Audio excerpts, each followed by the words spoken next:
Assalamualaikum warahmatullahi wabarakatuh. Alhamdulillah wa syukurillah ala ni'matillah, la hawla wa la quwata illa billah. Asyhadu an la ilaha illallah wahdahu la syarika lah, wa asyhadu anna Muhammadan abduhu wa rasuluhu la nabiyya ba'dah.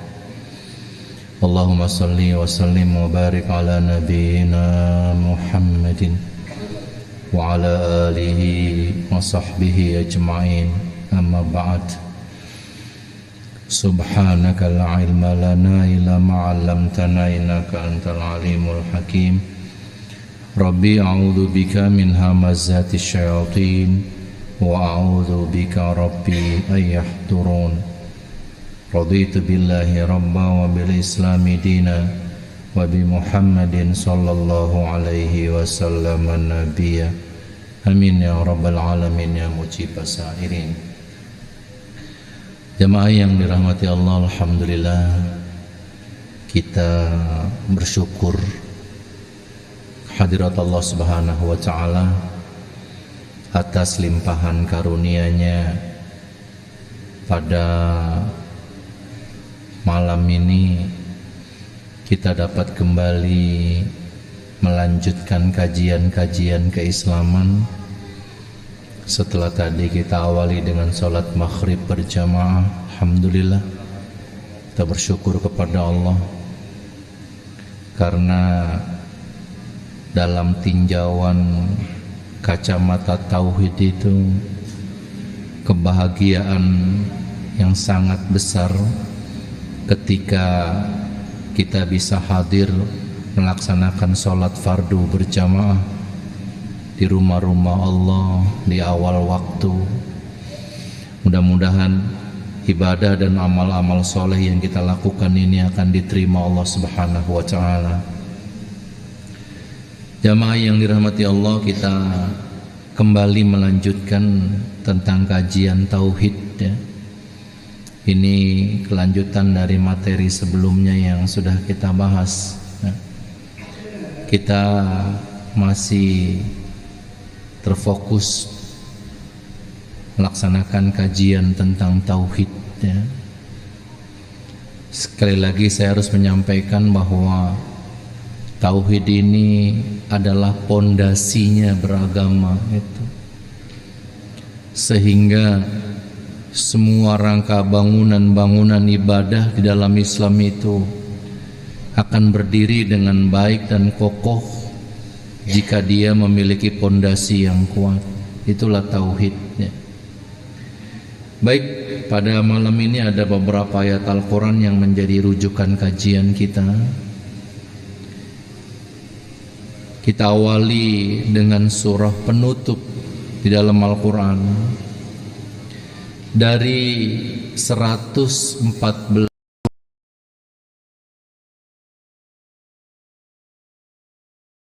mushaf Al-Quran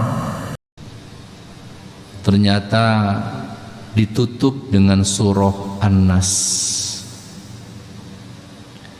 Yang menentukan tentang urutan-urutan surah dalam Al-Quran itu adalah Rasulullah SAW atas bimbingan wahyu dari malaikat Jibril alaihissalam.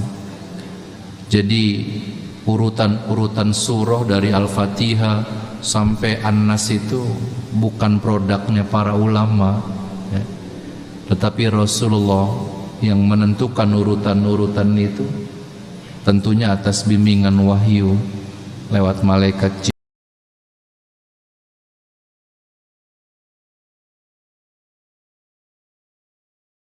Al-Quran dari 104 ada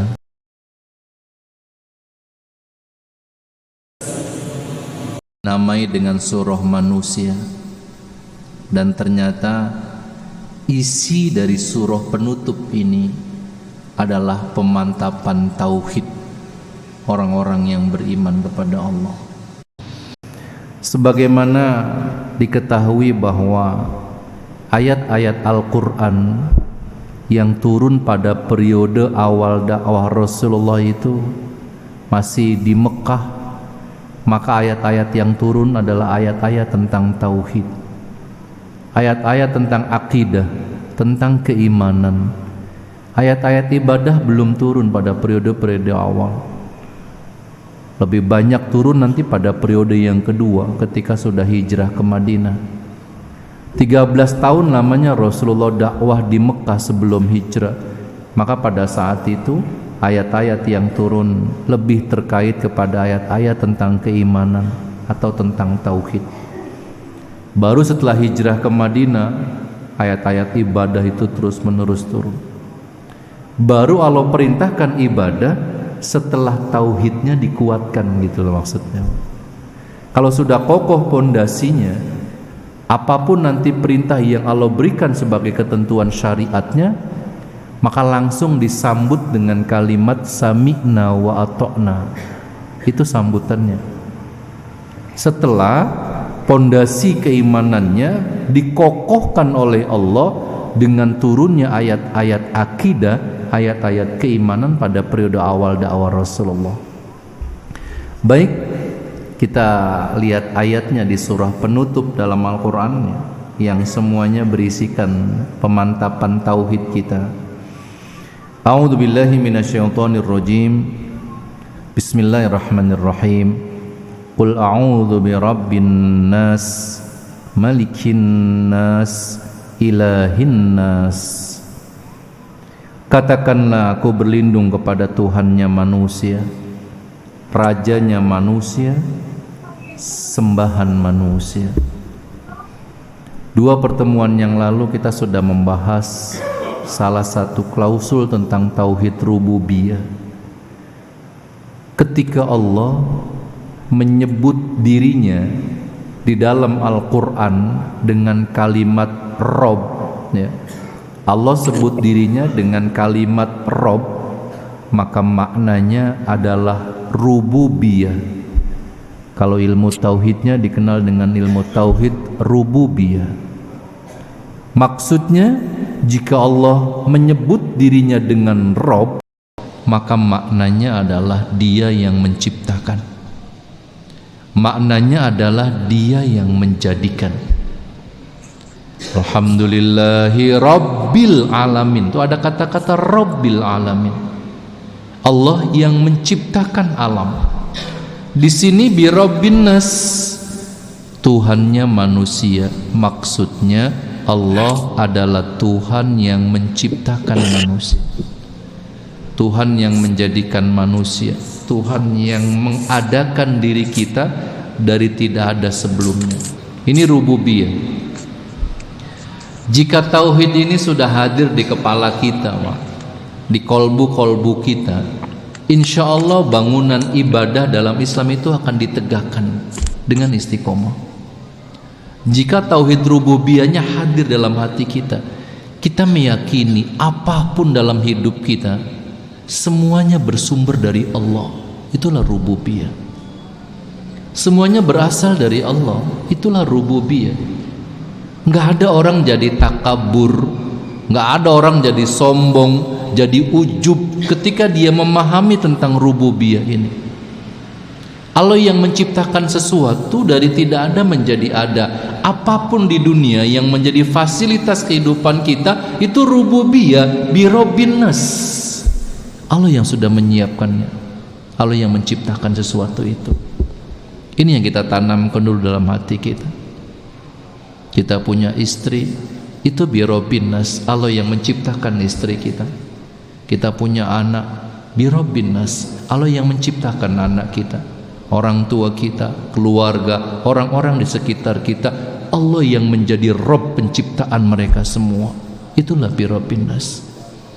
Bagaimana mungkin kita merasa memiliki anak, kita merasa memiliki istri, kita merasa memiliki orang tua, kita merasa memiliki harta, jika bi Rabbin nas ini hadir di hati kita? Nggak ada yang jadi milik kita kecuali semuanya milik Allah. Karena bersumber dari Allah, Dia yang menciptakan.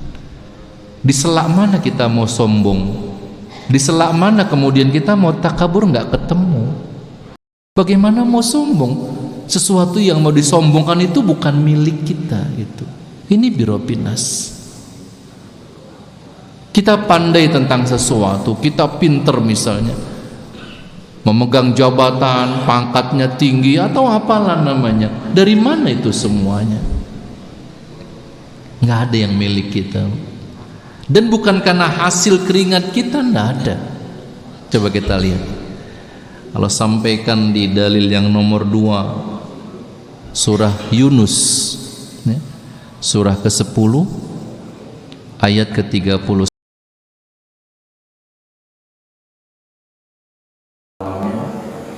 Qul may yarzuqukum minas sama'i wal ardh amman yamliku sam'a wal absara wa may yukhrijul hayya minal mayyiti wa yukhrijul mayyita minal hayy.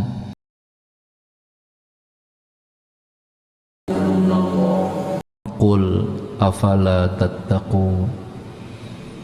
Siapa yang memberi rezeki kepadamu dari langit dan bumi? Siapa yang kuasa menciptakan pendengaran dan penglihatan? Siapa yang menghidupkan yang hidup dari yang mati dan mengeluarkan yang mati dari yang hidup? Siapa yang mengatur segala urusan kamu? Tentu akan ada jawaban, fasayaqulunallah. Mereka akan menjawab Allah. Afala tattaqun. Kenapa kamu tidak bertakwa kepadanya? Coba ayatnya. Surah Yunus ayat 31. Siapa yang memberikan rezeki kepadamu? Kita akan jawab fasayaqulunallah. Kita akan jawab Allah. Anak itu rezeki, keluarga itu rezeki, harta itu rezeki, kesehatan itu rezeki. Apa-apa yang membuat kenikmatan dalam hidup kita itu semuanya rezeki. Siapa yang memberikan rezeki kepadamu dari langit dan bumi? Fasayaqulunallah. Di mana orang bisa mau sombong kalau rububiyah ini tertanam di hatinya? Semuanya dari Allah. Semua Allah yang menjadikan, yang menciptakan. Siapa yang kuasa menciptakan pendengaran dan penglihatan? Amman yamliku sam'a wal absar. Coba, siapa yang menyiapkan itu? Kita bisa mendengar, kita bisa melihat. Ketika kita bisa beraktivitas di dunia, bukan karena kita seorang profesional, tidak. Bukan karena kita gagah, kita hebat, tidak.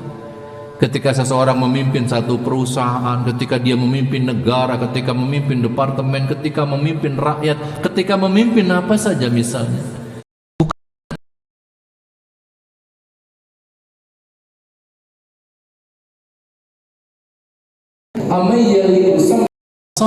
siapa yang